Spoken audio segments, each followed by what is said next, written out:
साहिल से लगा दे मेरे आशिकों की सफीना, आँखों से दिखा दे मुझे मक्का ओ मदीना। मैं आशिक मस्ताना दीवाना बनाना, जल्दी पहुँचा दे मुझे शहर मदीना, जल्दी पहुँचा दे मुझे शहर मदीना। मैं दूर हो मजबूर हो ऐ सैयद आलम, मैं दूर हो मजबूर हो ऐ सैयद आलम। दीदार दिखाते नहीं आवाज़ सुना दो, रुखसार से बुर्क़ा का जरा पर्दा उठा दो। लिल्लाही मुझे हुस्न खुदा दाद दिखा दो, ऐ पर्दा नशी पर्दा न कर सामने आ जा, पर्दा तेरे गद में नहीं सामने आ जा। जिन खाक पे चलते थे शहंशाह दो आलम, जिन खाक पे चलते थे शहंशाह दो आलम, ओ चश्मे का सुरमा हो मदीना की गालिम। अंगुल के इशारा से कमर टुकड़ा हुआ है, जो शक्ल मोहम्मद की महज मुस्तफ़ी है। আল্লাহ রব্বুল আলামিনের অগণিত শুকর। মহান রব্বুল আলামিন আমাদেরকে ভালোবেসে মোহাব্বত করে দয়া করে মায়া করে পবিত্র রবিউল আউয়াল মাসে জুমার দিনে মসজিদে আসার বসার তৌফিক দান করেছেন, এজন্য কালিমাতুশ শুকর আদায় করে আলহামদুলিল্লাহ। আল্লাহ রব্বুল আলামিন ঈমানের মতন দৌলত আমাদেরকে দান করছেন, এজন্য শুকরিয়া আদায় করে আলহামদুলিল্লাহ। ঈমানের সাথে সাথে সর্বশ্রেষ্ঠ নবী সর্বশেষ নবী আকায়ে নামদার তাজদার মদিনা সরওয়ারে দু আলম জনাবে মুহাম্মদুর রাসূলুল্লাহ সাল্লাল্লাহু আলাইহি ওয়াসাল্লামের উম্মত হিসেবে দুনিয়াতে পাঠাইছেন, এজন্য শুকরিয়া আদায় করি আলহামদুলিল্লাহ। আমাদের নবী সর্বশেষ নবী সর্বশ্রেষ্ঠ নবী, সমস্ত নবীদের সর্দার, কুল কায়নাতের মধ্যে সর্বশ্রেষ্ঠ। আল্লাহ রব্বুল আলামিনের পরে যার সর্বোচ্চ স্থান তিনি হলো জনাবে মুহাম্মদুর রাসূলুল্লাহ সাল্লাল্লাহু আলাইহি ওয়াসাল্লাম। এই নবীর সাথে যার যত বেশি সম্পর্ক হবে হাসরের ময়দানে তার তত বেশি মর্যাদা হবে। এই নবীর উপরে কোনো ব্যক্তি যদি একবার দুরূদ শরীফ পাঠ করে, জনাবে মুহাম্মদুর রাসূলুল্লাহ সাল্লাল্লাহু আলাইহি ওয়াসাল্লাম বলেন, যেই ব্যক্তি একবার আমার উপরে দুরূদ শরীফ পাঠ করবে আল্লাহ রাব্বুল আলামিন সঙ্গে সঙ্গে তার উপরে 10টা রহমত নাজিল করেন। আল্লাহ রাব্বুল আলামিন সঙ্গে সঙ্গে 10টা বরকত তাকে দান করেন। আল্লাহ রাব্বুল আলামিন তার 10টা গুনাহ মাফ করে দেন এবং আল্লাহ রাব্বুল আলামিন তার 10টা মর্যাদা বৃদ্ধি করে দেন। বলেন সুবহানাল্লাহ। এই নবীর উম্মত হিসেবে দুনিয়া আসার কারণে আমাদের মর্যাদা বৃদ্ধি পেয়েছে, এজন্য শুকরিয়া আদায় করি আলহামদুলিল্লাহ। এই নবীর শান মান মর্যাদা আকাশচুম্বী, সব থেকে বেশি। এই নবীর শান মান মর্যাদা যে বর্ণনা করে তার দাম বেড়ে যায়। এই নবীর মর্যাদার আলোচনা যেই মজলিসে হয় এই মজলিসের দাম বেড়ে যায়। এই নবীর মর্যাদা যেই ব্যক্তি বয়ান করে, এই নবীর শান মান যেই ব্যক্তি বয়ান করে আল্লাহ রাব্বুল আলামিন তাদেরও মর্যাদা বৃদ্ধি করে দেন। বলেন সুবহানাল্লাহ। রসুল করিম সাল্লাল্লাহু আলাইহি ওয়াসাল্লাম মজলিসে বসা, রসুলের সাহাবীদের মধ্যে একজন সাহাবী ছিল জনাব হাসান বিন সাবিত রাদিয়াল্লাহু তাআলা আনহু, যাকে শায়ের রসুল সাল্লাল্লাহু আলাইহি ওয়াসাল্লাম বলা হতো। প্রত্যেক নবীর জামানায় প্রত্যেক সময়ই তাদের দেশে কিছু শায়ের থাকে, কবি থাকে, যেই কবিগণ তাদের নবীদের মর্যাদা বয়ান করেন। আর রাসূলুল্লাহ সাল্লাল্লাহু আলাইহি ওয়াসাল্লামের কবি হিসেবে যিনি খ্যাত ছিলেন তিনি ছিলেন হযরত হাসান বিন সাবিত রাদিয়াল্লাহু তাআলা আনহু। মজলিসে রসুল বসা, হযরত হাসান বিন সাবিত রাদিয়াল্লাহু তাআলা আনহু রসুলের কাছে অনুমতি চাইলেন, ইয়া রাসূলুল্লাহ, আমি একটু আপনার প্রশংসা কবিতার মাধ্যমে আলোচনা করতে চাই, আমি একটু আপনার প্রশংসা বর্ণনা করতে চাই। আমাদের নবী তো এত লাজুক নবী ছিল, আমাদের নবী তো এত সিফাতওয়ালা নবী ছিল, নিজের মান নিজের শান নিজের সামনে বয়ান হোক এটা রসুল চাইতেন না। রসুল করিম সাল্লাল্লাহু আলাইহি ওয়াসাল্লাম মাথাটা নিচু করলেন। হযরত হাসান বিন সাবিত রাদিয়াল্লাহু তাআলা আনহু যখন নবীর প্রশংসা করতে চাইলেন, নবী করিম সাল্লাল্লাহু আলাইহি ওয়াসাল্লাম মাথা নিচু করে রাখলেন। কেমনে বলবেন ও হাসান তুমি আমার প্রশংসা করো, এই কথা তো নবী নিজের জবান দিয়ে বলতে পারে না। সঙ্গে সঙ্গে আসমানের থেকে জিবরাইল আলাইহিস সালাতু ওয়াস সালাম এসে হাজির হয়ে গেছে। জিবরাইল আলাইহিস সালাতু ওয়াস সালাম এসে রসুলকে বলে, ইয়া রাসূলুল্লাহ আপনি হাসানকে অনুমতি দান করেন। আল্লাহ তাআলা হাসানকে অনুমতি দান করছেন এবং হাসান আপনার প্রশংসা করতে চায়, আর আল্লাহ রাব্বুল আলামিন আপনার প্রশংসা শুনতে চায়। বলেন সুবহানাল্লাহ। আল্লাহ তাআলা আসমানের থেকে রসুলের প্রশংসা শুনতে চায়। হযরত হাসান রাদিয়াল্লাহু তাআলা আনহুকে রসুল বললেন, কুম ইয়া হাসান ওয়াইয়াদাল্লাহু বিরূহিল কুদুস, হাসান দাঁড়াও, তোমাকে অনুমতি দেওয়া হয়েছে, তুমি প্রশংসা করো। আল্লাহ রাব্বুল আলামিনের শ্রেষ্ঠ ফেরেশতা জিবরাইল আলাইহিস সালাতু ওয়াস সালামের মাধ্যমে তোমাকে সহযোগিতা করা হবে। হযরত হাসান বিন সাবিত রাদিয়াল্লাহু তাআলা আনহু দাঁড়াইলেন, রসুল করিম সাল্লাল্লাহু আলাইহি ওয়াসাল্লামের চেহারার দিকে তাকাইলেন। রসুল করিম সাল্লাল্লাহু আলাইহি ওয়াসাল্লামের চেহারার দিকে তাকায়া হযরত হাসান রাদিয়াল্লাহু তাআলা আনহুর সামনে রসুলের চেহারার মতন এত সুন্দর চেহারা দুনিয়ার মধ্যে আর নজরে আসে না। হযরত হাসান বিন সাবিত রাদিয়াল্লাহু তাআলা আনহু বলেন, ওয়া আহসানা মিনকা লাম তারা কাত্তু আইনি, وأحسن منك لم تر قط عيني وأجمل منك لم تلد النساء خلقت مبرأ من كل عيب كأنك قد خلقت كما تشاء। হযরত হাসান বিন সাবিত রাদিয়াল্লাহু তাআলা আনহু কবিতার মাধ্যমে রসুলের প্রশংসা করতেছে, ওয়া আহসানা মিনকা লাম তারা কাত্তু আইনি, ইয়া রাসূলুল্লাহ আপনার চেহারা এত সুন্দর এত সুন্দর এত সুন্দর চেহারা আমার নজরে আর কোনোদিন আসেনি, এত সুন্দর চেহারা আমার চোখ কোনোদিন দেখিনি, আর কেমনি বা দেখবে? এত সুন্দর চেহারা তো দুনিয়া ইতিপূর্বে আর কেউ নিয়ে আসেনি, আর কিয়ামত পর্যন্ত এত সুন্দর চেহারাওয়ালা মানুষ আর দুনিয়াতে আসবেও না। আল্লাহ তাআলা আপনাকে এত সুন্দর চেহারা দান করছেন। হযরত হাসান বিন সাবিত রাদিয়াল্লাহু তাআলা আনহু রসুলের চেহারার দিকে তাকায় রসুলের প্রশংসা করেন।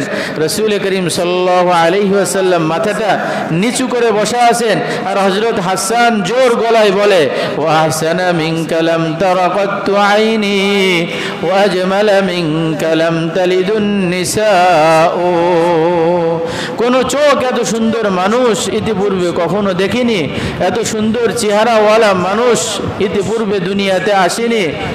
ওয়াজমালা মিনকা লাম তালিদুন নিসাউ, আর এত গুণওয়ালা সুরতওয়ালা এত চেহারার অধিকারী কোনো মানুষকে কোনো মা কোনোদিন জন্ম দেয়নি।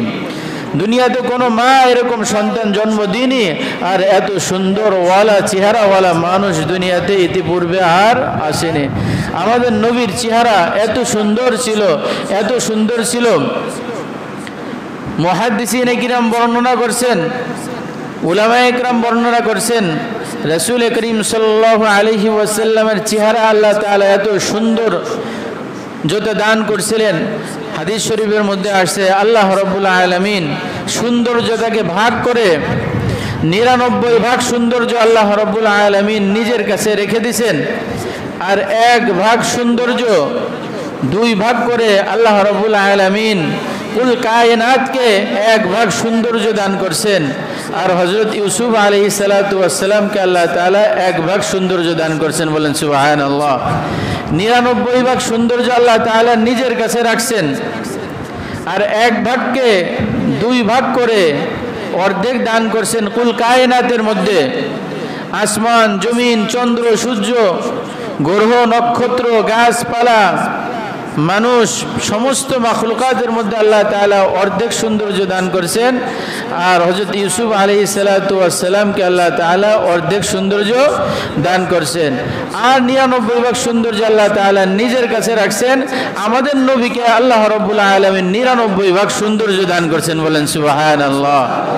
আমাদের নবীর চেহারা এত সুন্দর, এত সুন্দর, যা কোনোদিন কোনো মানুষ বর্ণনা করে শেষ করতে পারবে না, যার চেহারা দেখে কোনোদিন মানুষ তৃপ্তি হতে পারবে না, যার চেহারার বর্ণনা দিয়ে কোনো মানুষ শেষ করতে পারবে না, যার চেহারার সৌন্দর্যর কথা লেখে কোনো লেখক তার কলমে শেষ করতে পারবে না। এত সুন্দর চেহারা, এত সুন্দর উজ্জ্বলতা, এত সুন্দর মায়াবী রূপওয়ালা চেহারা আমাদের নবী রাসূল করিম সাল্লাল্লাহু আলাইহি ওয়াসাল্লামকে আল্লাহ তাআলা দান করছেন। আমাদের নবীর শান মান এত বেশি, এত বেশি, এত বেশি। মা আমেনা তিনি বয়ান করেন, যেদিন আমার পেটের মধ্যে এই বাচ্চা আসছে, প্রতিটা মেয়ের গর্ভে যখন সন্তান আসে তখন সেই মেয়েটার কিছু অস্বস্তি বোধ হয়, পেটটা একটু ভারী ভারী লাগে, চলতে ফিরতে একটু কষ্ট হয়, উঠা বসায় একটু কষ্ট হয়। কিন্তু আমার এই বাচ্চা যেদিন থেকে আমার গর্ভে আসছে আমি কোনো দুর্বলতা অনুভব করিনি, আলাদা একটা ফিলিংস, আলাদা একটা আনন্দ, আলাদা একটা তৃপ্তি আমি আমার শরীরের মধ্যে অনুভব করছি, বলেন সুবহানাল্লাহ। আমাদের নবী আল্লাহ তাআলা এত বড় শানওয়ালা নবী পাঠাইছেন। মা আমেনা যখন রাস্তাতে যাইতো আর জমজম কূপের মধ্যে পানি আনতে যাইতো, আমেনা যখন পানি নেওয়ার জন্য কূপের কাছে যাইতো, জমজম কূপের পানি উপরে চলে আসতো।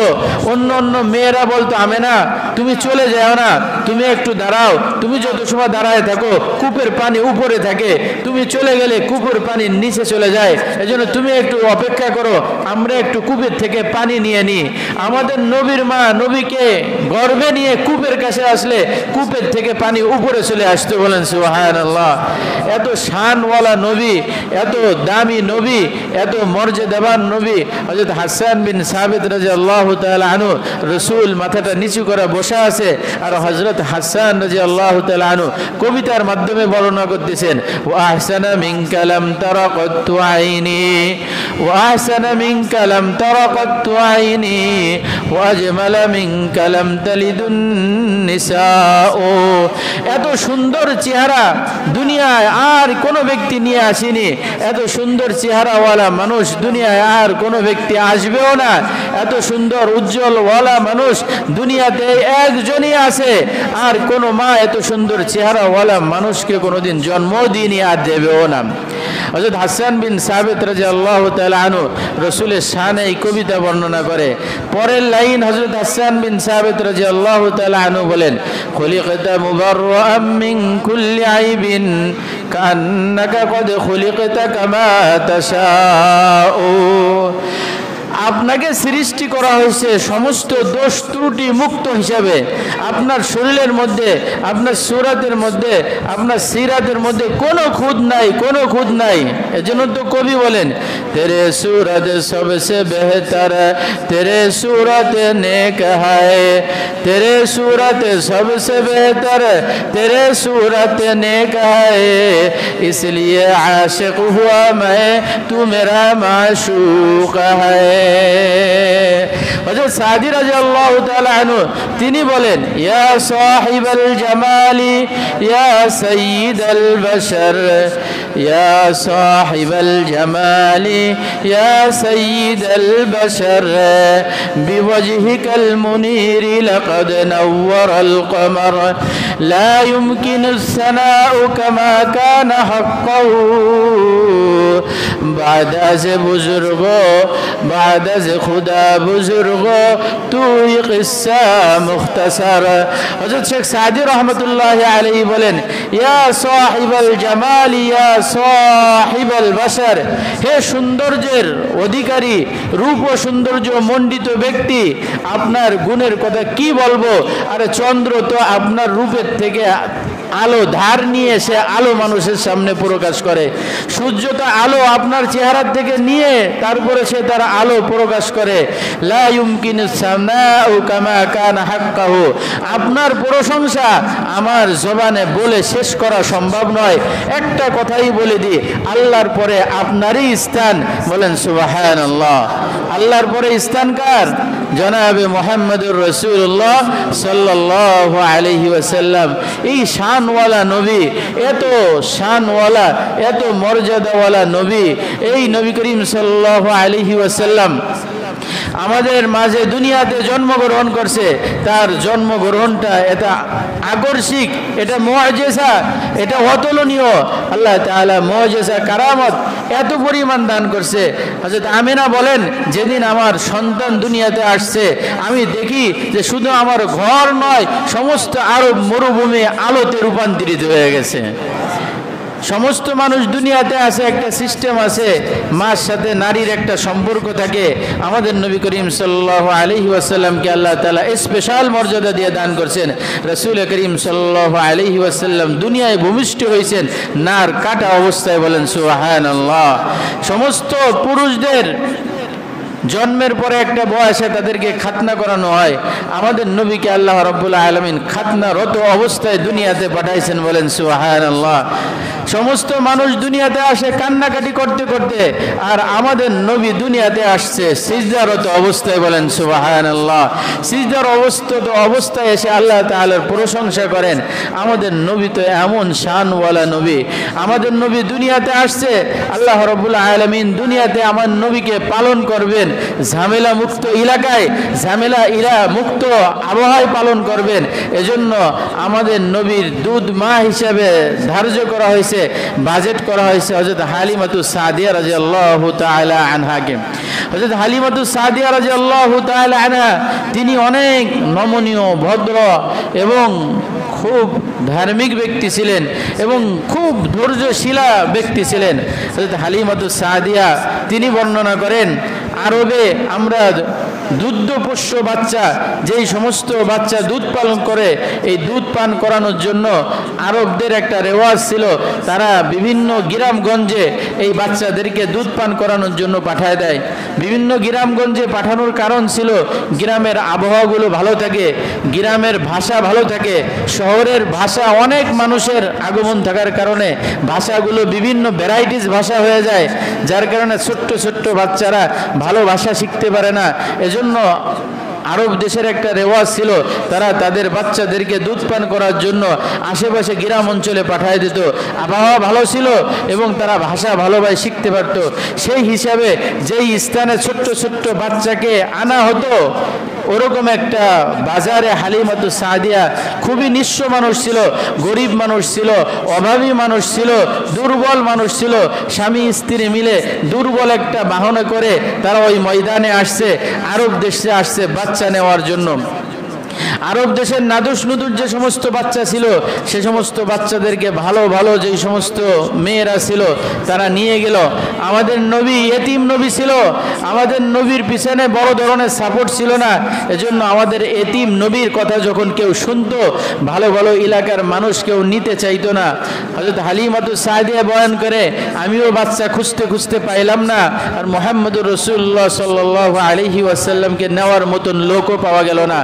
সর্বশেষে চিন্তা করলাম, বাচ্চা একটা আছে যার পরিবার পরিজন দুর্বল, যার পিতা নাই, যে এতিম, আমার ভাগ্য কোনো বাচ্চা জুটতেছে না, খালি হাতে ফিরে যাওয়ার থেকে একটা বাচ্চাকে নিয়ে যাওয়া এটাই ভালো। হযরত হালিমাতুস সাদিয়া রাদিয়াল্লাহু তাআলা আনহা বলেন, যখন ওই বাচ্চার চেহারার দিকে আমি তাকাইলাম তখনই আমি আকৃষ্ট হয়ে গেলাম। তার চেহারা দেখেই আমি মনে মনে কল্পনা করতেছিলাম যে এটা সাধারণ কোনো বাচ্চা না, এটা সাধারণ কোনো মানুষ না, এ হয়তোবা ভবিষ্যতে সে বড় কিছু হবে। এটা আমি মনে করে যখন আমি আমার কোলে উঠাইলাম, আমার কোলে উঠানোর সঙ্গে সঙ্গে আমি তো দুর্বল ছিলাম, আমি তো অসহায় ছিলাম, কিন্তু কোলে লাগানোর সঙ্গে সঙ্গে আমার নিজের কাছে মনে হলো যে আল্লাহ তাআলা আমাকে দুনিয়ার সব থেকে সুস্থতা দান করেছেন। বলেন সুবহানাল্লাহ। হযরত হালিমাতুস সাদিয়া রাদিয়াল্লাহু তাআলা আনহা বয়ান করেন, বাচ্চাটাকে নিয়ে যখন বাহনের উপরে উঠলাম, আমার স্বামী বাহনের আগে আছে, আমি বাহনের পিছে আছি। যখন বাহনের উপর উঠলাম তখন দেখি সঙ্গে সঙ্গে বাহনটা বসে যায়। চিন্তা করলাম যে বাহনটা ওঠে না, দাঁড়ায় না কেন, সে সওয়ার শুরু করে না কেন। আমি নেমে গেলাম, নেমে যাওয়ার সঙ্গে সঙ্গে দেখলাম বাহনটা দাঁড়িয়ে গেছে। তার শরীরের ফিটনেস দেখে মনে হচ্ছে না সে এতটা দুর্বল। সে চিন্তা করলো কি হলো, আবারও যখন বাহনের পরে উঠছে দেখে বাহনটা সঙ্গে সঙ্গে বসে গেছে। হযরত হালিমাতুস সাদিয়া চিন্তা করলেন ঘটনা তাহলে অন্য কিছু হবে। স্বামীকে বললেন, স্বামী আপনি একটু পিছে আসেন, আমি একটু এই বাচ্চাকে নিয়ে সামনে যাই। স্বামী যখন পিছে আসছে, হযরত হালিমাতুস সাদিয়া রাদিয়াল্লাহু তাআলা আনহা যখন বাচ্চাকে নিয়ে এখন বাহনে উঠছে, তখন বাহনটা চলা শুরু করে দিয়েছে। বলেন সুবহানাল্লাহ। বলে হালিমাতুস সাদিয়ার স্বামী যেহেতু সামনে ছিল, ওই সামনে থাকার কারণে পিছনের বাহন চলতে যাচ্ছিল না। তার অনুভূতি ছিল এই বাচ্চা সাধারণ কোনো বাচ্চা না, এই বাচ্চা তো এমন বাচ্চা যার বাহন তার সামনে অন্য কোনো বাহন চলতে পারে না। এজন্য যখন সামনের বাহন পিছনে আসছে তখন বাহন চলা শুরু করছে। বাহন চলা শুরু করছে তো করছে, আগে তো জীর্ণ শীর্ণ ছিল, দুর্বল ছিল, কাবু কাহুল ছিল। এখন যখন দ্রুত গতিতে চলা শুরু করছে তখন আশেপাশের অন্যান্য মেয়েরা যারা হযরত হালিমার সাথে বাজারে ছিল কিন্তু তাদের বাহন ভালো হওয়ার কারণে অনেক আগে পৌঁছায় যাচ্ছিল, তারা দেখে হালিমার বাহন তো খুব দ্রুতগামীতে চলতেছে আর ছুটতেছে। তখন তারা জিজ্ঞাসা করে, ও হালিমা তোমার বাহনকে কি খাওয়াইলা, তোমার বাহনের মধ্যে এত শক্তি কিভাবে আসলো? হযরত হালিমা মুস্কি মুস্কি হাসে আর ওই বাচ্চাকে কোলে লাগায়, বলে আরে আমার কোনো বরকত না, খাবারের কোনো বরকত না, এটা আমার এই কোলের মেহমানের বরকত। বলেন সুবহানাল্লাহ। যেই বাহনের পর রাসূলুল্লাহ সাল্লাল্লাহু আলাইহি ওয়াসাল্লাম উঠছেন, ওই বাহন আর এখন সে দুর্বল নাই, সে এখন সবল হয়ে গেছে, দৌড়াইতে তালে আছে। দৌড়াইতে দৌড়াইতে দৌড়াইতে দৌড়াইতে যখন চলে গেছে, পৌঁছায় গেছে, হযরত হালিমাতুস সাদিয়া রাদিয়াল্লাহু তাআলা আনহার ঘরের মধ্যে বরকতের খাজানা আসা শুরু করে দিয়েছে। আগে তো গরিব ছিল, নিঃস্ব ছিল, অসহায় ছিল, খাবারের ব্যবস্থা ছিল না। এখন দেখে হযরত হালিমাতুস সাদিয়া দিন দিন উন্নতি আর উন্নতি। হযরত হালিমাতুস সাদিয়ার বকরিগুলো পেট ভরা থাকে, স্বাস্থ্য নাদুস নুদুস, দুধে ভরপুর হয়ে যায়। অন্য অন্য বাড়িওয়ালারা জিজ্ঞাসা করে, হালিমা তোমার বকরিগুলোকে কোথায় তুমি রাখো? তোমার বকরিগুলোকে যেখানে তুমি ঘাস খাওয়ার জন্য বাঁধো, আমাদের বকরিগুলোকে ওখানে বাঁধবো কেন? তোমার বকরিগুলো দুধে ভরপুর থাকে, কোন এলাকার ঘাস খাওয়াও আর কোন খাবার খাওয়াও? হালিমাতুস সাদিয়া বলে, আরে কোনো এলাকার খাবারের বরকত না আর কোনো ঘাসেরও বরকত না, এটা হলো আমার ঘরের মেহমানের বরকত। বলেন সুবহানাল্লাহ। রাসূল করিম সাল্লাল্লাহু আলাইহি ওয়াসাল্লাম সেই ঘরের মধ্যে বরকত ভরা। রাসূল করিম সাল্লাল্লাহু আলাইহি ওয়াসাল্লামের পালক বোন ছিল, যে বোনের নাম ছিল সায়েমা। এই সায়েমাকে মা একদিন বলতেছে, তুমি একটু বকরিগুলো চড়ানোর জন্য জঙ্গলে নিয়ে যাও, বকরিগুলো চড়াই নিয়ে আসো, তাদের খাদ্য খাবারের যাতে ব্যবস্থা হয়। হযরত সায়েমা রাসূলের পালক বোন, দুধ বোন যে ছিল, সায়েমা বলল যে আমি যেতে পারবো না, আমার একটু কষ্ট হয়। তখন বিবি হালিমা বলল, তুমি যদি না যাও তাহলে তোমার দুধ ভাই মুহাম্মদ সে তো ক্ষুধার্ত অবস্থায় থাকবে। যখন মুহাম্মদ সাল্লাল্লাহু আলাইহি ওয়াসাল্লামের কথা বলছে তখন ওই পালক দুধ বোন সায়েমা বলে, ঠিক আছে আমি যেতে পারি, কিন্তু একটা শর্ত আছে। বলে কি শর্ত? বলে যে আমার ভাই মুহাম্মদকে আমার সাথে দিতে হবে। হালিমাতুস সাদিয়া রাদিয়াল্লাহু তাআলা আনহা বলে, তুমি নিজে একাই চলতে পারো না বকরিগুলা নিয়ে, তুমি তোমার ভাই মুহাম্মদকে নিয়ে কি করবা? না বকরি সামলাবা না তুমি মুহাম্মদকে সামলাবা। তখন সায়েমা রাসূলের দুধ বোন সে বলে যে আম্মা আমি আরো একদিন ভাইয়াকে নিয়ে গেছিলাম, ভাইয়াকে নিয়ে যখন জঙ্গলে বকরি চড়াইতে যায় তখন বকরিগুলোকে চড়ানো লাগে না, বকরিগুলো নিজে নিজেই সিস্টেম মতন থাকতে থাকে। বলেন সুবহানাল্লাহ। বলে কি ঘটনা? বলে আমি যখন ভাইয়াকে কলি নিয়ে চলতে থাকি তো অন্য দিন বকরিগুলো তো যার যার সিস্টেম মতন একের পর এক চলে, কিন্তু আমি যখন ভাইয়া মুহাম্মদকে নিয়ে জঙ্গলে যাই তখন ওই দিন দেখি বকরিগুলো খুব শৃঙ্খলার সাথে একের পর এক সিরিয়াল ভাই শৃঙ্খলাবদ্ধভাবে সিস্টেম মতন চলতে থাকে, কোনো বকরি এদিক সেদিক চলে না। বলেন সুবহানাল্লাহ। বলে আমি তো যখন মরুভূমি অঞ্চলের মধ্যে নিয়ে যাই, ভাইয়া যখন কোলে থাকে এদিক সেদিক কি তাকাবো? ভাইয়ার চেহারার মধ্যে আল্লাহ তাআলা এত সৌন্দর্যতা দান করছে, আমি প্রতিটা মুহূর্তেই শুধুমাত্র ভাইয়ার চেহারা চেহারার দিকেই তাকাই থাকি। ভাইয়ের চেহারার দিকে তাকাইতে তাকাইতে সকাল থেকে যখন সন্ধ্যা হয়ে যায় চিন্তা করি যে বকরিগুলো কোথায় কি আছে একটু খোঁজ খবর নিয়ে মাথা উঁচু করে দেখি বকরিগুলো এদিকে সেদিকে নাই, বকরিগুলো আমার চতুর্পাশে আমার সাথে আমার ভাইয়ের চেহারাকে দেখতেছে। বলেন সুবহানাল্লাহ। এত শানওয়ালা সূরতওয়ালা নবী আল্লাহ তাআলা আমাদেরকে দান করছেন। এজন্য হযরত হাসান বিন সাবিত রাদিয়াল্লাহু তাআলা আনহু রাসূল বসা আছে, রাসূল চেহারার দিকে তাকায় থাকে আর বলতে থাকে ওয়া আহসানা মিনকা লাম তারা কাত্তু আইনি ওয়া আহসানা মিনকা লাম তারা কাত্তু আইনি ওয়া আজমালা মিনকা লাম তালিদুন নিসাউ খুলিকতা মুবাররাআন মিন কুল্লি আইবিন কান্নাকা কদ খুলিকতা কামা তাশাউ। হযরত হাসান বিন সাবিত রাদিয়াল্লাহু তাআলা আনহু রাসূলের চেহারার দিক তাকায় আর রাসূলের চেহারার সৌন্দর্যতা বর্ণনা করে। হাদিস শরীফের মধ্যে আছে হযরত জাবের রাদিয়াল্লাহু তাআলা আনহু বয়ান করেন একদিন রজনীতে রাতের গভীরে রাসূলের মজলিসে আমরা বসা, পূর্ণিমার চাঁদ উঠছে, আমি রাসূলের চেহারার দিকে তাকাই, আরেকবার পূর্ণিমার চাঁদের দিকে তাকাই, আমি রাসূলের চেহারার দিকে তাকাই আর পূর্ণিমা চাঁদের দিকে তাকাই। নিজে নিজে চিন্তা করি আরে আমার রাসূলের চেহারার সৌন্দর্য বেশি না পূর্ণিমা চাঁদের চেহারার সৌন্দর্য বেশি? আমি চিন্তা করে গবেষণা করে সিদ্ধান্ত গ্রহণ করে বাধ্য হই পূর্ণিমা চাঁদের থেকেও আমার নবীর চেহারা সৌন্দর্য বেশি। বলেন সুবহানাল্লাহ। এজন্য আমাদের আল্লাহ ওয়ালাগণ শেষের দিকে কাঁদতেন কমাজকুম খাব মে দেখলা দিয়া রবে কমাজকুম খাব মে দেখলা রিয়া রবে মুঝে রুখসারে কাবানে মুহাম্মদ। আর ওই চেহারা তো সাহাবে ইকরাম দেখছেন, আমরা দেখিনি, কিন্তু আমরা তো এতটুকু আল্লাহর কাছে দোয়া করতে পারি আল্লাহ কম থেকে কম স্বপ্নের মধ্যে আপনার হাবিবের চেহারাটাকে একবার দেখার মতন সুযোগ দান করেন। বলেন আমিন। এতটুকু তো কান্নাকাটি আমরা করতে পারি যে আল্লাহ আপনার চেহারা রাসূলের চেহারা দেখে সাহাবে ইকরাম পাগল, প্রাণী পাগল, গাছ পাগল, মাছ পাগল, কুল কায়নাত পাগল হয়ে গেছে। আমরা তো আপনার নবীর চেহারা দেখতে পারি না, কিন্তু কমসে কম ঘুমের মধ্যে একটু স্বপ্নে যোগে আপনার রাসূলের চেহারাটাকে একটু আমাকে দেখান। এজন্য আল্লাহ ওয়ালার শেষ ধরে কাঁদতেন কমাজ কম খাব মে দেখলা দিয়া রবে কমাজ কম খাব মে দেখলা দিয়া রবে মুঝে রুখসারে কাবানে মুহাম্মদ। এজন্য শেষ রাত্রে তিনটা কাঁদতেন। রসুলের এত সুন্দর চেহারা, রসুলের এত সুন্দর চেহারা, রসুলের চেহারার সৌন্দর্য কি বয়ান করবেন? আম্মাজান আয়েশা সিদ্দিকা রাদিয়াল্লাহু তাআলা আনহা তিনি বলেন লানা শামসুন ওয়ালিল আফাকি শামসুন লানা শামসুন ওয়ালিল আফাকি শামসুন ওয়া শামসি আফজালু মিন শামসিস সামাই ফাইন্না শামসা তাতলাউ বা'দাল ফাজরি ওয়া শামসি তা'আদ্দু বা'দাল ইশাই। আম্মাজান আয়েশা বলেন হে ইহুদি জাতিরা শোনো, তোমাদেরও একটা সূর্য আছে আমাদেরও একটা সূর্য আছে, তোমাদের একটা সূর্য আছে আমাদেরও একটা কি আছে? সূর্য আছে। তোমাদের সূর্যের থেকে আমাদের সূর্যের দাম বেশি। কেন? তোমাদের সূর্য ওঠে রাত্র চলে যাওয়ার পরে, আর আমাদের সূর্য ওঠে রাত্র আসার পরে। অন্ধকার চলে যাওয়ার পরে যেই সূর্য আসে সেই সূর্যের দাম নাই, অন্ধকার থাকতে যেই সূর্য আসে সেই সূর্যর দাম আছে।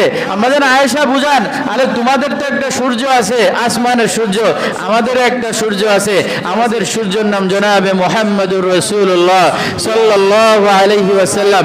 তোমাদের সূর্য থেকে আমাদের সূর্যের দাম অনেক বেশি। কেন? তোমাদের সূর্য উদিত হয় রাত্র চলে যাওয়ার পরে, আর আমাদের সূর্য উদিত হয় রাত্র আসার পরে। যেই কথা হযরত জাবের রাদিয়াল্লাহু তাআলা আনহু বলেন যে আমি পূর্ণিমার চাঁদের দিকে তাকাই আর রাসূলের চেহারার দিকে তাকাই, আমি সিদ্ধান্ত করতে বাধ্য হই পূর্ণিমার চাঁদের থেকেও রাসূলের চেহারার সৌন্দর্যতা বেশি। বলেন সুবহানাল্লাহ। এত শানওয়ালা পয়গম্বর, এত মর্যাদাবান পয়গম্বর হযরত হাসান বিন সাবিত রাদিয়াল্লাহু তাআলা আনহু বলেন খুলিকতা মুবাররাআন মিন কুল্লি আইবিন। আল্লাহ তাআলা সমস্ত দোষ ত্রুটি মুক্ত হিসাবে আপনাকে সৃষ্টি সৃষ্টি করেছেন। যদিও আল্লাহ তাআলা আপনাকে সৃষ্টি করেছেন, খলিকতা সৃষ্টি করা হয়েছে আপনাকে, এই কথা বলে হযরত হাসান বিন সাবিত রাদিয়াল্লাহু তাআলা আনহু বুঝান সব গুণ আপনার মধ্যে পরিপূর্ণ, তারপরেও আপনি খালেক না, আপনাকে সৃষ্টি করা হয়েছে। খালেক হলো কে? আল্লাহ।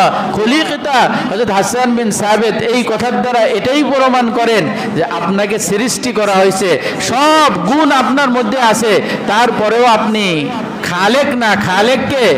আল্লাহ। খুলিকতা মুবাররাআম মিন কুল্লি আইবিন কান্নাকা কদ খুলিকতা কামা তাশাউ। দুনিয়ার সমস্ত মানুষকে আল্লাহ তাআলা সৃষ্টি করেছেন যেমনে আল্লাহ তাআলা চাইছেন, আর আপনাকে সৃষ্টি করেছেন যেমনে আপনি চাইছেন। বলেন সুবহানাল্লাহ। আল্লাহ তাআলা আমাদের নবীকে সৃষ্টি করেছেন নবীর চাহিদা অনুযায়ী। নবী যেমনে চাইছে তেমনে বানাইছেন। কেমনে চাইছেন আর কেমনে বানাইছেন এটা একমাত্র আল্লাহ এবং রসুলের শান। এই কথাটাই আল্লাহ তাআলা বলছেন, ওয়া রাফা'না লাকা যিকরাক। রাসূল, আমি আপনার মর্যাদা শানকে বৃদ্ধি করে দিছি। প্রশ্ন আসে, শান মান কতদূর বৃদ্ধি হয়েছে? ব্যাখ্যা তার আসছে। আল্লাহ তাআলা বলেন যে যেখানেই আমার নাম সেখানেই আপনার নাম। বলেন সুবহানাল্লাহ। যেখানেই কালিমা লা ইলাহা ইল্লাল্লাহ সেখানেই আছে মুহাম্মাদুর রাসূলুল্লাহ। কালিমার মধ্যেও 12টা অক্ষর, মুহাম্মাদুর রাসূলুল্লাহর মধ্যেও 12টা অক্ষর। কালিমার মধ্যে যেই 12টা অক্ষর আছে সেই 12টা অক্ষরের মধ্যে কোনো নুকতা নাই। মুহাম্মাদুর রাসূলুল্লাহর মধ্যে 12টা অক্ষর, তার মধ্যেও কোনো নুকতা নাই। বলেন সুবহানাল্লাহ। কেমনে সুন্দরভাবে সাজায়া গুছায়া আল্লাহ তাআলা রসুলকে বানাইছেন। এজন্য এই রসুলের শান মান মর্যাদা আমরা বেশি বেশি করে বয়ান করব। এটা রবিউল আউয়াল মাস চলে। রবিউল আউয়াল মাসে রসুলের জন্ম, রসুলের মৃত্যু। এই মাসে বেশি বেশি রসুলের শান, রসুলের মান, রসুলের মর্যাদা আমরা যত বেশি আলোচনা করব আমাদের মান শান তত বেশি আল্লাহ তাআলা বৃদ্ধি করে দেবেন। রাসূলুল্লাহ সাল্লাল্লাহু আলাইহি ওয়াসাল্লামকে আল্লাহ তাআলা এত ভালোবাসেন, এত ভালোবাসেন। হুদাইবিয়া সন্ধিতে রাসূল করিম সাল্লাল্লাহু আলাইহি ওয়াসাল্লাম কাফেরদের সাথে একটা সন্ধিপত্র হলো। সেই সন্ধিপত্রের শুরুতে লেখা ছিল মুহাম্মাদুর রাসূলুল্লাহ সাল্লাল্লাহু আলাইহি ওয়াসাল্লামের পক্ষ থেকে কাফেরদের সাথে সন্ধিপত্র। মক্কার মুশরিকরা বলো মুহাম্মাদুর রাসূলুল্লাহ তার পক্ষ থেকে যদি সন্ধিপত্র হয়ে থাকে, মুহাম্মাদুর রাসূলুল্লাহ যদি আমরা মেনেই নিতাম তাহলে তো সন্ধিপত্রের দরকার ছিল না। আগে মুহাম্মাদুর রাসূলুল্লাহ কেটে দাও, ওখানে লেখো মুহাম্মদ বিন আব্দুল্লাহ, তাহলে আমরা সন্ধিপত্র করব। রাসূল করিম সাল্লাল্লাহু আলাইহি ওয়াসাল্লাম হযরত আলীকে বললেন, ও আলী মুহাম্মাদুর রাসূলুল্লাহটা কেটে দাও। হযরত আলী বলেন, ইয়া রাসূলুল্লাহ আমার হাত দ্বারা মুহাম্মাদুর রাসূলুল্লাহ কাটা সম্ভব নয়। রসুল সন্ধির খাতিরে রসুল বললেন, ঠিক আছে তোমার কাটা লাগবে না, তুমি কলম আমার কাছে দাও, আমি কেটে দিই। রাসূল করিম সাল্লাল্লাহু আলাইহি ওয়াসাল্লাম মুহাম্মাদুর রাসূলুল্লাহ শব্দটা কাটতেছে, কলিজার মধ্যে ব্যথা আছে। আসমান থেকে আল্লাহ তাআলা আয়াত নাযিল করছে, বলে ও আমার প্রিয় হাবিব আপনার মনে কষ্ট লাগে, কাফেররা একটা খাতার থেকে মুহাম্মাদুর রাসূলুল্লাহর নাম কেটে দিচ্ছে, আমি আল্লাহ কোরআনের মধ্যে মুহাম্মাদুর রাসূলুল্লাহ আয়াত নাযিল করে দিচ্ছি। আল্লাহ তাআলা আয়াত নাযিল করে দিয়েছেন, মুহাম্মাদুর রাসূলুল্লাহ ওয়াল্লাযীনা আমানু মাআহু আশিদ্দাউ আলাল কুফার রুহামাউ বাইনাহুম। আল্লাহ তাআলা আয়াত নাযিল করে দিয়েছেন। কাফেররা যেখানেই রাসূলকে ছোট করতে চাইছে আল্লাহ তাআলা সেখানেই রাসূলের মর্যাদা বৃদ্ধি করে দিয়েছেন। বলেন সুবহানাল্লাহ। কাফেররা রাসূলকে তিরস্কার করতে চাইছে, আল্লাহ রাব্বুল আলামিন রাসূলের জন্য এমন এক নাম সিলেক্ট করছেন, এমন এক নাম সিলেক্ট করছেন যেই নামের অর্থ হলো প্রশংসিত। মুহাম্মদ শব্দের অর্থ কি? প্রশংসিত। কাফেররা যখন তিরস্কার করে যে মুহাম্মদ এই কাজ করছে, মুহাম্মদ মানে কি? প্রশংসিত। যদি বলে মুহাম্মদ পাগল, অর্থ হয় প্রশংসিত ব্যক্তি পাগল। যদি বলে মুহাম্মদ এই কাজ করছে, অর্থ হয় প্রশংসিত ব্যক্তি এই কাজ করছে। আল্লাহ তাআলা এমন ভাবে রসুলের নাম ফিট করছে, যেই ব্যক্তি রসুলের সাথে দুশমনি করবে, যেই ব্যক্তি রসুলের সাথে গুস্তাকি করবে, যেই ব্যক্তি রসুলের সাথে বিয়াদবি করবে, ওই বিয়াদব রসুলের প্রশংসা আগে বয়ান করতে হবে, মুহাম্মদ বলতেই হবে। আর মুহাম্মদ যখনই বলবে তখনই অর্থ দাঁড়ায় প্রশংসিত ব্যক্তি। বলেন সুবহানাল্লাহ। আল্লাহ তাআলা এমন এক নাম সিলেক্ট করছেন, যেই ব্যক্তি বলবে সে শত্রুতাবশত নাম বলুক অথবা ভালোবাসার সাথে নাম বলুক, রসুলের প্রশংসা করা ছাড়া বিকল্প কোনো পদ্ধতি নাই। এজন্য এই রসুলের শান মান আলোচনা মজলিস আমরা করব, শুনবো, রাজি আছি তো ইনশাআল্লাহ। এই রবিউল আউয়াল মাসে ঘরে ঘরে রসুলের সিরাতের আলোচনা হওয়ার দরকার, প্রত্যেক ঘরে ঘরে রসুলের সিরাত পাঠ করার দরকার, প্রতিদিন রসুলের জীবনের থেকে কিছু পাঠ হওয়ার দরকার। তা না হলে আমরা রসুলকে কেমনে মুখ দেখাবো? রসুলের উম্মত, রসুলের জিন্দেগি সম্পর্কে আমরা জানি না। আল্লাহ রাব্বুল আলামিন রসুলের সিরাত বেশি বেশি জানতে পারি সেই তৌফিক দান করেন এবং রসুলের সুন্নাতের পর আমল করতে পারি সেই তৌফিক দান করে, বলেন আমিন।